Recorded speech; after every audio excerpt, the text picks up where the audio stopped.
नमस्कार, मैं वंशिका त्यागी आप सभी का स्वागत करती हूँ आयुर्वेदा ऑनलाइन में। आज हमारे साथ एक ऐसी शख्सियत मौजूद है जो कई वर्ष से गांव में कैंप लगाकर फ्री ऑफ कॉस्ट लोगों का ट्रीटमेंट कर रहे हैं और उस ट्रीटमेंट से 500 से ज़्यादा लोगों को क्योर कर चुके हैं। Welcome doctor Arun. अच्छा, मैं आपको बता दूं, doctor Arun physiotherapist, senior chiropractor, acu trainer, KRM health foundation के chairman and founder, JSM Shiksha Samiti के chairman, Mata Nek Shakti spiritual trust के प्रेसिडेंट और नीट IIT केमिस्ट्री के सीनियर मेंटर हैं। सर, आपका बहुत बहुत स्वागत है इस पॉडकास्ट में। थैंक यू मैम, नमस्कार। सर, आपको इतनी सारी फील्ड्स की नॉलेज है, आप फिजियोथेरेपी, कायरोप्रैक्टर, मेडिटेशन, काउंसलिंग, इतने सारे सोशल वर्क करते हैं, तो मेरा प्रश्न आपसे ये है कि आप इतनी सारी चीज़ों को मैनेज कैसे करते हैं और आपने ये सब स्टार्ट कब और कैसे किया? इसको मैनेज करने के लिए, क्योंकि ये क्वेश्चन बहुत बढ़िया क्वेश्चन है और इसको मैं कैसे मैनेज करता हूँ इसका मैं जवाब दे रहा हूँ। देखिए, होता क्या है कि जैसे हमारी बॉडी है और अगर हमारा जो शरीर है वो एक्टिव होगा, अगर हमारा शरीर हेल्दी होगा तो हम ज़्यादा काम कर सकते हैं। लेकिन प्रॉब्लम ये हो रही है आज के ज़माने में कि ज़्यादातर लोगों को हम देख रहे हैं कि वो कम एज में ही और जो उनका बॉडी है, उनकी जो हेल्थ है वो वीक है, कमज़ोर है। वो 4 5 6 घंटे 7 घंटे काम करते हैं और उसके बाद में फिर उनकी जो एनर्जी है वो एनर्जी डाउन हो जाती है और उसके बाद में वो काम नहीं कर पाते। तो इम्पोर्टेंट यहाँ पर ये है कि अगर हमें बहुत सारे काम करने हैं और बहुत सारी मेहनत करनी है तो ऐसी स्थिति में सबसे पहले हमारा बॉडी ही फिट होनी चाहिए। और दूसरी सबसे बड़ी बात यहाँ पर ये है कि हमारा बॉडी भी फिट होना चाहिए और इसके साथ साथ हमारा जो ब्रेन है वो फिट होना चाहिए। दो बातें यहाँ पर इंपॉर्टेंट हुई, एक तो अपने शरीर को फिट रखिए, दूसरा अपने ब्रेन को फिट रखिए। अगर हम ऐसा करते हैं तो पक्की बात है कि हम बहुत सारे कामों को एक साथ मैनेज कर सकते हैं। बट सर, इतने सारी फील्ड्स? ये तो मेरी अपनी एक हॉबी है और मैं पहले से ही बहुत सारे कामों को लगातार करता हुआ आया हूँ और मुझे जहाँ पर भी एक काम मैं कर रहा हूँ, लेकिन जहाँ पर भी मुझे लगता है कि यहाँ पर समय बचाया जा सकता है, उस समय को मैं उसी समय पर बचा करके दूसरे काम के लिए अप्लाई कर देता हूँ। और यही कारण रहा है कि जब से मैंने अपनी पढ़ाई शुरू करी है और आज तक भी मैंने अपनी पढ़ाई बंद नहीं की है, तो मैं लगातार पढ़ता रहता हूँ। बहुत सारी चीज़ें हैं आज के ज़माने में, अगर देखा जाए तो बहुत सारे ऑनलाइन कोर्सेज चलते हैं, बहुत सारे हाइब्रिड टाइप के कोर्सेज चलते हैं, ऑनलाइन ऑफलाइन दोनों टाइप के कोर्सेज चलते हैं, तो हम उन्हें कर सकते हैं और उन्हें करके हम अपनी नॉलेज को गेन कर सकते हैं। बिल्कुल सर, ज्ञान तो जितना लिया जाए उतना कम होता है। बिल्कुल। तो सर, ये आपने कब और कैसे स्टार्ट किया था? अगर मैं इसकी बात बताऊं तो मुझे लगता है कि जिस समय पर कोविड आया था, कोविड से पहले बहुत सारी चीज़ें मैंने पढ़ाई करी और बहुत सारी चीज़ों को मैंने कर रखा था उससे पहले भी। लेकिन कोविड में एक मौका मिला कि हम लोग घर पर थे और घर पर रह कर के हमें बहुत सारी चीज़ों को सोचने का, बहुत सारी चीज़ों को करने का, बहुत सारी चीज़ों को पढ़ने का एक मौका मिला और वहाँ से अगर देखा जाए तो मैंने बहुत सारी चीज़ों को स्टार्ट किया है। तो सर, कोविड आपके लिए एक वरदान साबित हुआ? बिल्कुल सही बात है। मैं एक्चुअल में हर जगह पर अपॉर्चुनिटी ढूँढता हूँ। मतलब मुझे ये लगता है कि अगर कहीं पर भी कोई प्रॉब्लम आ रही है तो मैं उसके लिए अपॉर्चुनिटी ढूँढता हूँ। और मैं इसका एक बहुत छोटा-सा एग्जांपल देता हूँ कि कोविड के दौरान मुझे एक जगह जाना होता था, एक इंस्टीट्यूट में मैं पढ़ाने के लिए जाता था और जब मैं वहाँ जाता था तो मुझे लगभग 1 डेढ़ घंटा जाने में लगता था और कार ड्राइव करके मैं 1 डेढ़ घंटा मुझे आने में लगता था। और उस समय पर मैंने बहुत सारी चीज़ें सीखी। मतलब मैंने अपनी गाड़ी के अंदर ही ऑडियो और वीडियो वहाँ पर सेटअप लगवा रखा था और इस कंडीशन में बहुत सारी चीज़ें मैंने वहीं से सीखी। तो वहीं से बहुत सारे कोर्सेज़ भी किए। तो मतलब मेरा अपना मानना ये है कि ये हमें सोचना होगा कि कहाँ पर हम अपने टाइम को सेव करेंगे और कहाँ पर हम उस एक्टिविटी को अपॉर्चुनिटी की तरह से लेंगे।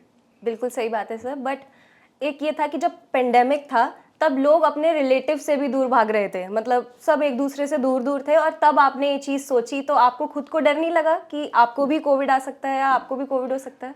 मैडम देखिए, कोविड तब आता है और मैं सभी से ये बात कह रहा हूँ, कोविड या इस तरह की बीमारी तब आती है जब हमारा ब्रेन कमज़ोर होगा या हमारी बॉडी कमज़ोर होगी। तो इसके लिए तो मैं कह रहा हूँ कि कोविड क्या, कुछ और भी अगर बीमारी है तो सबसे पहले ज़रूरत इस बात की है कि हम अपनी जो इम्यून सिस्टम है उसको मेंटेन करें, हम अपने इम्यून सिस्टम को मजबूत करें। और मैं सभी से कह रहा हूँ कि इम्यून सिस्टम हमारा इतना बढ़िया होना चाहिए कि इस तरह की बीमारी तो आएंगी, लेकिन अगर हमारा इम्यून सिस्टम बढ़िया है तो हमें प्रॉब्लम नहीं आएगी और हम उससे पार पा लेंगे और आराम से हम उन चीज़ों से निकल जाएंगे। तो इसलिए घबराने वाली बात नहीं है, समस्याएं तो आएंगी, प्रॉब्लम तो आएंगी, लेकिन उनसे कैसे निकलना है इसको हमें सोचना होगा। तो ये इंपॉर्टेंट है कि हम लोग उससे कैसे पार निकलते हैं।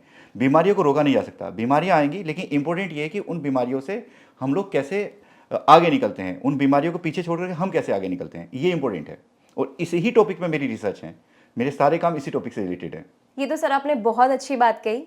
तो सर, मेरा नेक्स्ट क्वेश्चन आपसे ये है कि आप अनेक वर्ष से गांव में जाके लोगों को कंसल्टेशन दे रहे हैं और लोगों के ट्रीटमेंट कर रहे हैं, तो आपको इंस्पिरेशन कहाँ से मिलती है ये सब करने की और आपका रोल मॉडल कौन है? इससे बढ़िया क्वेश्चन तो शायद मेरे ख्याल में कोई हो ही नहीं सकता मेरे लिए। ये क्वेश्चन मेरे लिए सबसे बढ़िया है। और अगर मैं अब यहाँ पर ये बताऊँ कि मेरा रोल मॉडल कौन है, तो मेरे रोल मॉडल हैं मेरे दादाजी। और मेरे दादाजी नेचुरोपैथी को और आयुर्वेद को बहुत ज़बरदस्त तरीके से मानते थे, और उन्हीं की वजह से मैं आयुर्वेद और नेचुरोपैथी, होम्योपैथी और नेचुरल ट्रीटमेंट हैं, इनकी तरफ को मैं गया। और ऐसी बहुत सारी डिसीज़, ऐसी बहुत सारी प्रॉब्लम जिसको हम लोग कहते हैं कि ये ठीक हो ही नहीं सकती, हम लोग उनका जो ट्रीटमेंट है वो नेचुरोपैथी से या आयुर्वेद से, होम्योपैथी से, या जो हमारे इस टाइप के और नेचुरल प्रोसेसेस हैं उनसे बहुत आसानी से ठीक कर सकते हैं। मतलब अगर देखा जाए तो जिन बीमारियों को हम कहते हैं ये ठीक हो ही नहीं सकती, और हम कह रहे हैं कि वो बीमारी ही नहीं है, तो दोनों बातों में तो बहुत अंतर हुआ। और ये जो बात है, ये बात मुझे अपने दादाजी से मिली है, और उन्हीं से ही मैंने ये सीखा है कि बड़ी बड़ी समस्याओं को हम लोग किस तरीके से उसको सॉल्व कर सकते हैं, सॉर्ट आउट कर सकते हैं। तो नो डाउट मेरे रोल मॉडल मेरे दादाजी हैं, और उनका नाम है खेमचंद जी, और उन्होंने मुझे बहुत कुछ सिखाया है। बहुत अच्छी बात है सर। सर ये तो हो गई रोल मॉडल की बात, अब आप अपनी इंस्पिरेशन बता दीजिए। आपकी इंस्पिरेशन मतलब आपको क्या चीज़ इंस्पायर करती है? देखिए, अगर मैं बात करूँ तो बहुत सारी चीज़ें हैं, और आज के टाइम में अगर मुझे कोई चीज़ इंस्पायर करती है तो ऐसी बहुत सारी चीज़ें हैं वैसे तो। लेकिन एक तो होता है स्टूडेंट्स, जिन स्टूडेंट्स को हम लोग सिखाते हैं, जिन स्टूडेंट्स को हम पढ़ाते हैं, एक तो वो चीज़ें बहुत ज़्यादा हमें इंस्पायर करती हैं। और दूसरा अगर देखा जाए तो आज जो पेशेंट्स हमारे पास में आ रहे हैं, अब वो आते हैं और वो बहुत सारे पर्चे लेकर के आते हैं, बहुत सारी बीमारियों को लेकर के आते हैं। और एक बार को अगर देखा जाए तो जिस समय पर वो अपने पर्चे दिखा रहे होते हैं, अपनी एमआरआई दिखा रहे होते हैं, तो हमें थोड़ी सी हंसी भी आती है। मतलब मन ही मन में हम ये सोचते हैं कि देखिए, ये अच्छे तरीके से बेवकूफ़ बन करके आए हैं। जिन बीमारियों का इलाज हमारे पास है, उन बीमारियों के इलाज के लिए हम बहुत बड़े बड़े हॉस्पिटलों में जा रहे हैं, उन बीमारियों के इलाज के लिए हम बहुत बड़े ट्रीटमेंट करवा रहे हैं। लेकिन एक्चुअली उनका ट्रीटमेंट तो हम खुद ही कर सकते थे। अगर हमें उस बीमारी की थोड़ी नॉलेज होती तो हम उसका ट्रीटमेंट खुद कर सकते थे। जैसे मैं छोटा सा एग्जांपल लूँगा, मान लीजिए किसी को सर्वाइकल की प्रॉब्लम हो रही है, तो हमें उसके रूट कोज पे जाना पड़ेगा और ये देखना पड़ेगा कि आखिरकार सर्वाइकल हुआ क्यों है। सर्वाइकल स्पॉन्डिलाइटिस आज के टाइम की बहुत बड़ी प्रॉब्लम है। किसी को भी देखोगे तो वो सर्वाइकल से उसे प्रॉब्लम हो रही है, दर्द होता है, सर में दर्द होगा। तो अब ऐसी स्थिति में करना हमें ये था कि एक तो हमें अपने पोस्चर को ठीक करना था। दूसरी बात ये है कि जो वर्टिब्री हैं, हमारी जो सर्वाइकल वर्टिब्री हैं, 7 वर्टिब्री हमारी सर्वाइकल के अंदर होती हैं, उनके बीच का अगर गैप कम हो रहा है, या तो एज की वजह से हो रहा होगा या न्यूट्रिशन की डेफिशिएंसी की वजह से हो रहा होगा, तो इलाज था उसका ये कि हमें उस गैप को मेंटेन करना है। लेकिन हम लोग करते क्या हैं कि हम गोलियां खाते हैं, हम टैबलेट खाते हैं, और उससे हम अपने पेन को मैनेज करने की कोशिश करते हैं। बट एक्चुअली हमें करना ये है कि जो बोन है उनका अलाइनमेंट ठीक करना है। और इसके लिए एक ट्रीटमेंट जिसके लिए मैं बहुत पॉपुलर हूँ, और अगर देखा जाए तो वही ट्रीटमेंट मेरा सबसे पॉपुलर ट्रीटमेंट है। हालांकि बहुत सारे ट्रीटमेंट मैं करता हूँ, लेकिन वो ट्रीटमेंट मेरा बहुत पॉपुलर है, and that is chiropractic treatment. इसमें हम बोन अलाइनमेंट वहाँ पर करते हैं। जो नर्व कंप्रेस्ड हैं, जो नस दब जाती हैं, और जो मसल्स हैं वहाँ पर स्टिफनेस आ जाती है, हम उसको ठीक करते हैं, उसको मैनेज करते हैं। जी सर, आपने सर्वाइकल का बड़ा अच्छा एग्जाम्पल दिया कि वो घर पे भी ट्रीट हो सकता है। ये चीज़ कोविड में भी थी कि कोविड में जो जो लोग घर पे रह के उन्होंने आयुर्वेदिक अपना उपचार किया, वो जल्दी ट्रीट हुए, रैदर देन हॉस्पिटल जाके वो लाखों का बिल आना। और मुझे लगता है हॉस्पिटल से काफ़ी कम लोग वापस आए थे, और जो घर पे ट्रीट हो गए वो अब जिंदा हैं, अच्छे खासे जी रहे हैं। एग्रीड, इसको मैं बिल्कुल मानता हूँ। और ये बात तो बिल्कुल आप ऐसे मान सकते हैं कि जैसे हम ये कहते हैं कि ईश्वर हमारे अंदर है, लेकिन हम बाहर ढूंढ रहे हैं। बिल्कुल लेकिन सही बात तो यह है कि ईश्वर हमारे अंदर है, इसलिए हमारे शरीर के अंदर किसी भी बीमारी को ठीक करने की कैपेसिटी है। अब जरूरत इस बात की है कि हम उस कैपेसिटी को यूज करें, बस इतनी सी बात है कि हम उस कैपेसिटी को यूज करना सीखें। तो हमारे जितने भी कैंपेन हैं और जितनी भी हमारी ट्रेनिंग है, वो इस बात को सिखाने या इस बात को बताने में है कि हम अपनी जो हीलिंग कैपेसिटी है बॉडी की, उसको कैसे यूज करें। सर, आपका एक ट्रस्ट है केआर मेमोरियल हेल्थ ऑर्गेनाइजेशन के नाम से, तो आपके उस ट्रस्ट का उद्देश्य क्या है? इस ट्रस्ट के 3 मुख्य उद्देश्य हैं। सबसे पहला उद्देश्य इसका ये है कि जो बीमारी है, जो डिसीज़ है और जो प्रॉब्लम है, उस प्रॉब्लम को ट्रीट करना, उसको ठीक करना। तो अगर मैं किसी भी बीमारी की बात करता हूँ, तो किसी भी बीमारी का मैनेजमेंट हम 3 तरह से कर सकते हैं। एक होता है रिलीफ, एक होता है ट्रीटमेंट, और एक होता है हीलिंग। तो मैं इन 3 वर्ड को एक बार एक्सप्लेन कर रहा हूँ कि 3 वर्ड बेसिकली हैं क्या। देखिए, अगर मान लीजिए किसी को कोई दर्द हुआ है, कोई पेन हुआ है, और उस टाइम पर हमने टैबलेट खा ली, तो इट्स रिलीफ कि हमने टैबलेट खाई और हमें आराम मिल गया। अब दूसरी बात आती है ट्रीटमेंट। ट्रीटमेंट का मतलब ये है कि जो उसका रूट कोज है, जो उसकी प्रॉब्लम है, वहाँ पर कोई नर्व कंप्रेस्ड है, या वहाँ पर जो बोन अलाइनमेंट है वो डिस्टर्ब्ड है, उसको हमें ठीक करना है। It's the treatment. अब ये दूसरी बात हो गई। अब हम बात करते हैं तीसरी की। तीसरी बहुत ज़्यादा इंपॉर्टेंट है, and that is the healing.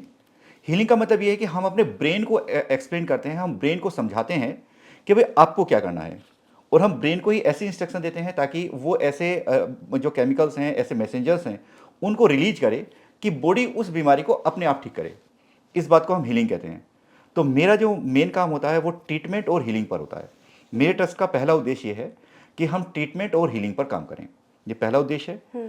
दूसरी बात यह है कि देखिए होता क्या है कि जो अर्बन एरियाज़ हैं वहाँ पर तो लोगों को फिर भी नॉलेज है, लेकिन जो रूरल एरियाज़ हैं, ग्रामीण इलाके हैं, वहाँ पर लोगों को नॉलेज नहीं है, वो अपनी बीमारी को समझ ही नहीं पाते और ऐसी स्थिति में उनका पैसा भी बर्बाद होता है और ऐसी स्थिति में सबसे बड़ी प्रॉब्लम ये है कि वो ठीक भी नहीं हो पाते।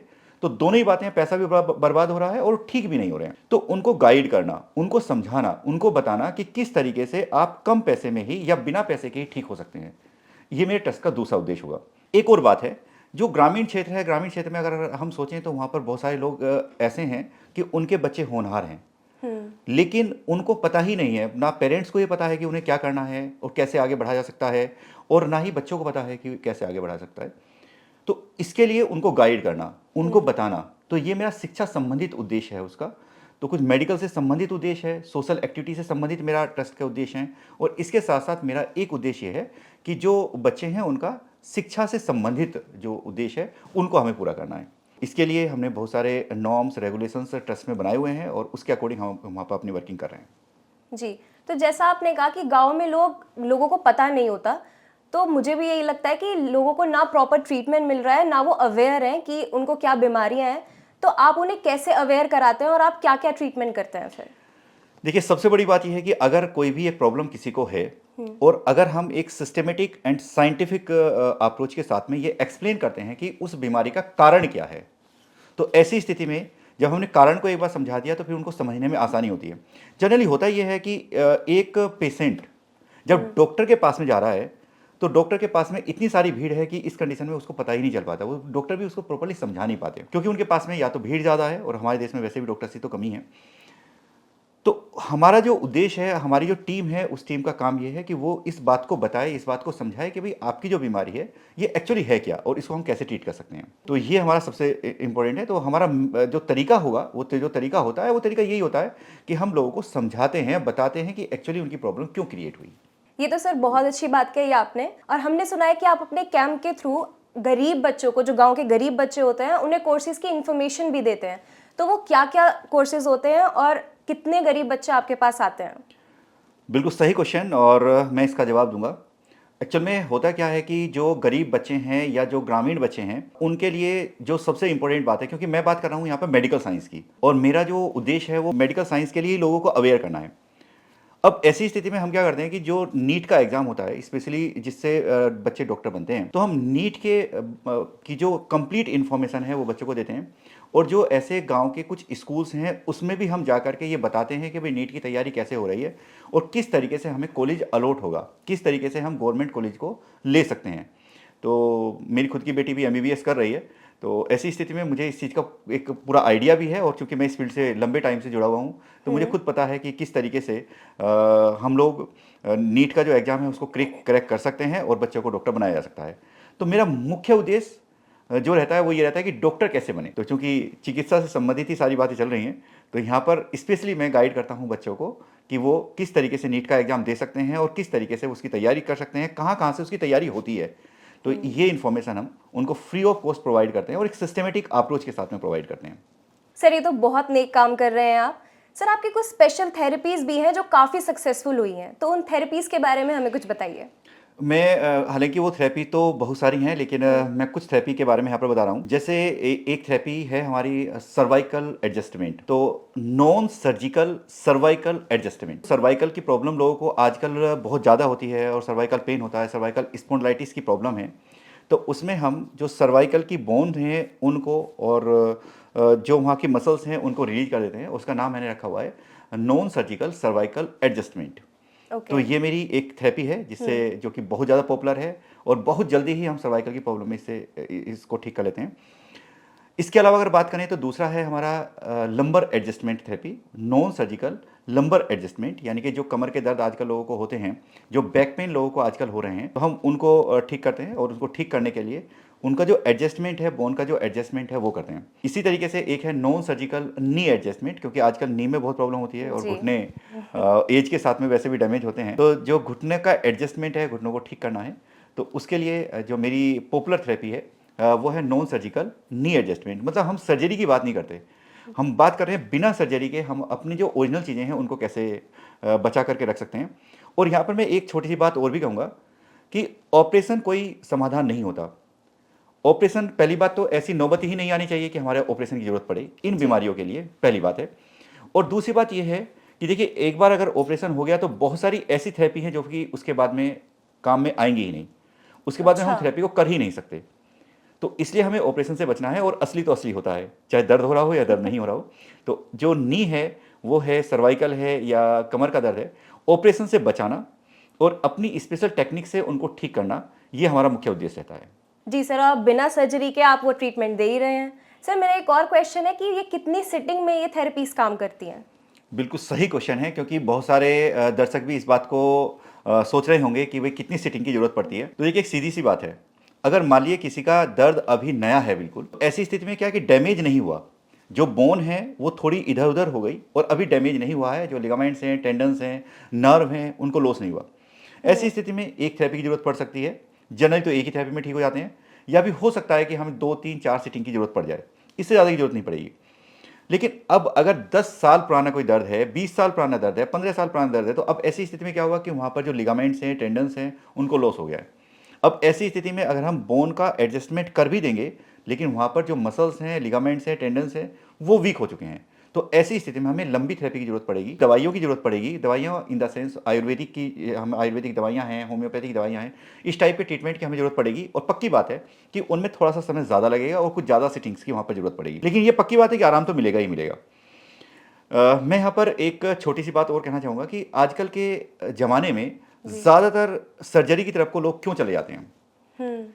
तो एक टॉपिक है और उसको मैं यहाँ पर डिस्कस कर रहा हूँ, क्योंकि आजकल सभी लोगों के पास में पॉलिसी होती है, बहुत सारे लोग हैं जिनके पास में अपनी पॉलिसी जी। है, और जब भी वो डॉक्टर के पास में जाते हैं तो उस कंडीशन में डॉक्टर कह देते हैं कि आइए, और पॉलिसी तो है ही है, आपको पैसा देना भी नहीं है, हम ऑपरेशन कर देते हैं। अब उस समय पर जो पेशेंट है उसको ये लगता है कि भाई मैं ऑपरेशन कराऊंगा, पैसा भी नहीं देना है और मैं तुरंत ठीक भी हो जाऊंगा, और इस वजह से बहुत सारे ऑपरेशन फालतू में हो जाते हैं, जबकि हमें जरूरत ही नहीं है इतने सारे ऑपरेशन को करने की, और बिना ऑपरेशन के हम ठीक हो सकते हैं। तो मेरा यही अनुरोध रहेगा, मैं सभी से यही कहूँगा कि ठीक है, पैसा नहीं देना है ऑपरेशन का, लेकिन शरीर तो अपना है, तो अपने शरीर का हम ध्यान रखें, और जितना मैक्सिमम हो सके हम ऑपरेशन ना करें, और बिना ऑपरेशन के हम ठीक हो सकते हैं, बशर्ते कि हम थोड़ा सा नियमों को फॉलो करें और थोड़ा सा अपनी चीज़ों को सिस्टमेटिक वे में लाएं। जी, बहुत अच्छी बात कही सर आपने।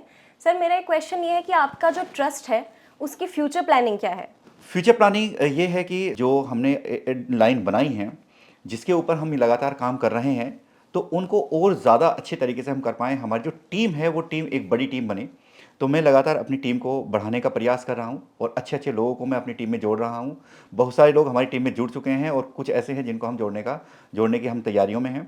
तो हम अपनी टीम को बड़ा करेंगे, हम अपनी टीम को जोड़ेंगे, और इस कंडीशन में जो टीम है वो अलग अलग जगहों पर जा कर के फिर अपना काम करेगी। तो मेरा अपना जो उद्देश्य है वो है टीम को बढ़ाना, और इसका जो कार्य क्षेत्र है, अपने काम का जो कार्य क्षेत्र है, उसको पहले डिस्ट्रिक्ट लेवल पर, उसके बाद में स्टेट लेवल पर या इंडिया लेवल पर, उस पर हम लाने का प्रयास कर रहे हैं।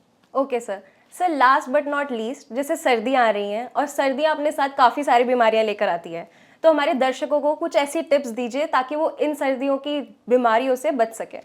बिल्कुल सही, और इसके लिए तो मैं आपका धन्यवाद कहूँगा, क्योंकि मैं एक बहुत अच्छा पॉइंट यहाँ पर बताने वाला हूँ।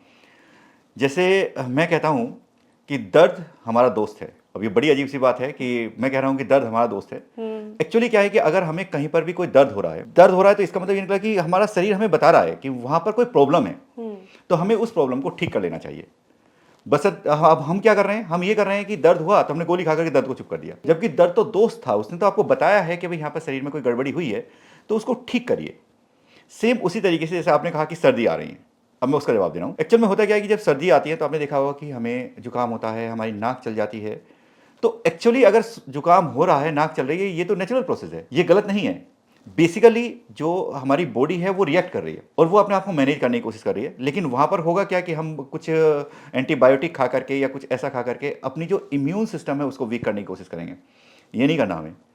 तो हमें ये करना है कि अगर जुकाम हो रहा है तो होने दीजिए, और उसको 1-2 दिन का समय लगेगा, और तब तक हम कुछ ऐसी चीज़ें जो नेचर ने हमें दी हैं, उनका हम काढ़ा यूज़ कर सकते हैं। बहुत सारे काढ़े हम लोग खुद बताते हैं कि कौन से हम यहाँ पे यूज़ कर सकते हैं। बहुत सारी होम्योपैथिक दवाइयों का को हम लोग बताते हैं। जैसे एक कॉमन सी मेडिसिन है कि अगर ऐसा होता है कि और इनिशियल सिम्पटम हमें जुकाम के या इस टाइप के आते हैं, तो एक मेडिसिन आप डॉक्टर की सलाह से वहाँ पर ले सकते हैं, aconite, and it's very useful medicine. लेकिन डॉक्टर की सलाह से लेंगे, अच्छी बात है। तो मेरा मतलब कहने का ये है कि अगर मान लिया हमें जुकाम, नज़ला, खांसी, बुखार और सर्दियों की इस टाइप की बीमारियाँ हो रही हैं, तो मेरा पहला सजेशन सभी को ये होता है कि हम एकदम से एलोपैथिक दवाई पे जाने के बजाय होम्योपैथिक और अपने आयुर्वेदा को, इसके साथ साथ नेचुरोपैथी की जो ट्रीटमेंट है उनको फॉलो करें। उससे थोड़ा सा समय लगेगा, 1 दिन में ठीक नहीं होगा, 2 दिन में ठीक होगा, 3 दिन में ठीक होगा, लेकिन उससे जो इम्यून सिस्टम है हमारा वो मेंटेन रहेगा। उसके बाद में हमें जल्दी से फिर इस टाइप की जो बीमारियां हैं वो नहीं होंगी। तो इससे मेरा सजेशन है यहाँ पर कि अगर ऐसा होता है तो आप आयुर्वेदिक सिस्टम को फॉलो करिए और 100% आपको फ़ायदा मिलेगा। अगर विंटर की मैं बात करूँ तो विंटर में इन बीमारियों के साथ साथ एक प्रॉब्लम और बढ़ जाती है, और स्पेशली जो बुजुर्ग लोग हैं उनमें ये बीमारी ज़्यादा बढ़ती है, और वो होता है दर्द। तो दर्द की बीमारी देखिए, अगर किसी को कंटिन्यू वैसे ही दर्द है तो अब सर्दियों में आकर के दर्द बढ़ेगा, और अगर नहीं भी है तो भी ऐसा हो सकता है कि सर्दियों में दर्द बढ़ जाए। तो देखिए यहाँ पर 2-3 सजेशन हैं जो कि बेसिक टाइप के सजेशन है। नंबर 1 तो ये है कि हम कोशिश करें कि सर्दियों में ऐसे टाइम पर जब हमें दर्द बढ़ रहा है तो खट्टी चीज़ों से हम परहेज करें। इससे ही काफ़ी काफ़ी हद तक हम चीज़ों को मैनेज कर सकते हैं। दूसरी बात यह है कि शुगर का इस्तेमाल थोड़ा सा कम करें। इससे भी हम अपने जो दर्द हैं उनको वहाँ पर मेंटेन कर सकते हैं और थोड़ा सा मैनेज कर सकते हैं। दूसरी बात ये है कि जब भी सर्दी आती है और दर्द हमारे बढ़ते हैं, तो धूप लेना ना भूलें। धूप में बैठें और धूप का इस्तेमाल करें, और जो सुबह की धूप है उसको हमें ज़रूर लेना चाहिए। अगर हम सुबह की धूप वहाँ पर लेते हैं तो इस कंडीशन में हमारा विटामिन डी थोड़ा सा मेंटेन रहेगा, विटामिन डी का जो लेवल है वो डाउन नहीं होगा। अगर विटामिन डी हमारा सही रहता है तो बॉडी कैल्शियम को एब्जॉर्ब करती है। विटामिन डी ठीक होगा, बॉडी कैल्शियम को एब्जॉर्ब करेगी, तो जो भी हम खाना पीना खा रहे हैं उससे कैल्शियम का एब्जॉर्प्शन होगा, और कैल्शियम का एब्जॉर्प्शन होगा तो हमें जो दर्द की शिकायतें हैं वो कम होंगी। और फिर मेरी वही बात है कि अगर दर्द हमारे बढ़ते हैं तो हम आयुर्वेद के साथ में जाएं, हम नेचुरोपैथी के साथ में जाएं, होम्योपैथी के साथ में जाएं, और ऐसा करने से हम अपने दर्दों पे आसानी से खूब आराम से राहत हमें मिल सकती है और दर्दों से हम छुटकारा पा सकते हैं। और अगर मान लीजिए ऐसा होता है कि इतना सब करने से और आपको दर्दों में राहत नहीं मिल रही है, तो आप हमारे पास में आइए। हमारे पास में तो बहुत सारे ट्रीटमेंट हैं, और बिना किसी दवाई के और बिना किसी स्पेशल ट्रीटमेंट के हम आपको वैसे ही ठीक कर देंगे, क्योंकि हमारे पास में कुछ स्पेशल टाइप के ट्रीटमेंट हैं। कायरोप्रैक्टिक ट्रीटमेंट है, एक्यूप्रेशर है, एक्यूपंक्चर है। इसके अलावा हम लोग यहाँ पर जो ट्रीटमेंट देते हैं जैसे हीट थेरेपी है, आईआर हीटिंग टाइप की थेरेपी है, टेंस थेरेपी है, यानी कि फिजियोथेरेपी के जितने भी ट्रीटमेंट हैं, कायरोप्रैक्टिक के जितने ट्रीटमेंट हैं, ड्राई नीडलिंग एक ट्रीटमेंट है। तो मतलब we have a lot of treatment, जिसको करके हम आराम से जो इस टाइप के दर्द होते हैं, इस टाइप की प्रॉब्लम आती है, उनको आराम से हम मेंटेन कर सकते हैं, आराम से ठीक कर सकते हैं। तो अगर कोई ऐसी प्रॉब्लम है तो फिर स्वागत है, आप हमारे पास में आइए। जी सर, ये तो आपने बहुत अच्छी बात कही। और जैसे हम पहले दवाइयों की बात कर रहे थे तो एक प्रश्न मेरे मन में आया कि जैसे लोग पेन किलर बहुत ज़्यादा खाते हैं तो उससे हमारी इम्यूनिटी पे भी फर्क पड़ता है क्या? पेन किलर एक तरीके से अगर देखा जाए तो जहर है, और इसका इस्तेमाल हमें सिर्फ इमरजेंसी में ही करना चाहिए। जब हमारी ज़्यादा प्रॉब्लम है तो हमें पेन किलर का इस्तेमाल करना चाहिए। एक सीधी सी बात है कि जो चीज़ प्रकृति ने जो चीज़ खाने के लिए बनाई है, प्रकृति उसको मैनेज करना जानती है। हमारा शरीर, कोई भी हम नेचुरल चीज़ खाएंगे तो हमारा जो शरीर है वो उसको मैनेज करेगा, और जो भी उसके रॉ प्रोडक्ट्स हैं उनको वो शरीर से बाहर करेगा। लेकिन जो मेडिसिन्स हैं, उन मेडिसिन्स को जो हमने पेन किलर खाए हैं या एंटीबायोटिक्स जो हम एक्सेस में खा लेते हैं, जहाँ ज़रूरी है वहाँ तो हमें लेना ही है, लेकिन अब जो हम एक्सेस में ले लेते हैं तो उसको लेने के बाद में हमारा जो किडनी है और जो हमारा लीवर है उसका बेचारे का काम बढ़ जाता है। और जो ऐसी मेडिसिन है उसको मैनेज करने के लिए किडनी को और लीवर को एक्स्ट्रा मेहनत करनी पड़ती है, और ऐसी स्थिति में हमारी किडनी और लीवर के खराब होने के चांसेस हैं। तो हम एक तरफ तो दर्द का इलाज कर रहे हैं दवाई खा करके, या दर्द को कम कर रहे हैं, दर्द में रिलीफ मिल रही है हमें दवाई खा करके, लेकिन दूसरी तरफ हम अपनी किडनी को और लीवर को कमज़ोर कर रहे हैं। अब सोचिए, अगर हमारा लीवर कमज़ोर होगा तो ऑटोमेटिक है कि इम्यूनिटी कमज़ोर होगी, क्योंकि लीवर ही तो वो ऑर्गन है जिससे हमारी इम्यूनिटी मेंटेन होती है। इसलिए यहाँ पर मैं ये कहूँगा कि अगर ज़रूरी है तो आप टैबलेट खाइए, दर्द को मैनेज करिए, लेकिन ये परमानेंट सोल्यूशन नहीं होते। हमें परमानेंट सोल्यूशन की तरफ को जाना है, और एक ऐसे ट्रीटमेंट की तरफ को जाना है जिससे उस प्रॉब्लम से हमारा परमानेंटली छुटकारा मिल जाए। मतलब हमें एक बीमारी को कम करने के लिए दूसरी बीमारी नहीं पालनी चाहिए। डेफिनेटली हमें ऐसा बिल्कुल नहीं करना है कि हम एक इलाज अगर कर रहे हैं तो हम दूसरी बीमारी को क्रिएट करें, ऐसा बिल्कुल नहीं करना है। जी, बिल्कुल, बहुत अच्छी बात की सर आपने। Sir thank you so much आज पॉडकास्ट पे आने के लिए। आपने इतनी सारी नॉलेजेबल चीज़ बताई, और आजकल तो लोगों का खान पान भी इतना खराब हो गया है कि बीमारियां उनके यहाँ घर कर लेती हैं। हमारा चैनल है आयुर्वेदा, उसका नाम ही लाइफस्टाइल होता है, उसका मतलब ही लाइफस्टाइल होता है। तो आयुर्वेदा की मदद से हम कैसे कैसे हम बीमारियों को हटा सकते हैं, आपने बहुत अच्छी और सरल तरीके से हमको बताया, उसके लिए बहुत बहुत धन्यवाद। मैं साथ ही साथ दर्शकों को बताना चाहती हूँ कि डॉक्टर अरुण और उनकी टीम हर बुधवार को नेक गांव के देवी मंदिर में अपना एक कैंप लगाते हैं, तो आप वहां जाकर डॉक्टर साहब से कंसल्ट कर सकते हैं। थैंक यू वेरी मच, आपका भी बहुत बहुत शुक्रिया, क्योंकि आपने जो चीज़ें हम कहना चाह रहे थे उसको आपने लोगों तक पहुंचाया है और आगे बढ़ाया है। Thank you very much.